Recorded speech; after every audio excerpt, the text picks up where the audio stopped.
رغم من كوني واحد أهلاوي متعصب جدا، بس لازم أشيد بقرارات نادي الزمالك اللي أخدها امبارح.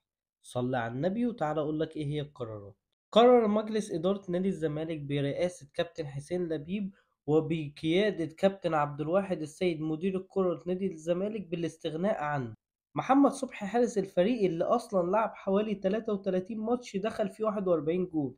دي أرقام مهاجم مش أرقام حارس مرمى. ومصطفى الزناري اللي هو اصلا احنا ما نعرفش هو بيلعب مهاجم ولا مدافع ولا خط نص ولا ايه. تالت واحد هو كابتن احمد فتوح اللي هو تاني احسن لاعب في الزمالك حاليا، وصاحب العقلية اللي هتوديه في 60 داهية. علينا احنا كجمهور اهلي زمالك اتحاد اسماعيلي مصري، كل الاندية الجماهيرية تعرف وكل الاندية حتى الشركات تعرف ان عمر ما اللاعب عمره ما يكون اكبر من الفريق. كل التوفيق لمجلس إدارة نادي الزمالك في قراراته النهاردة، وما تنسوش أهلنا في غزة من الدعاء، وإن شاء الله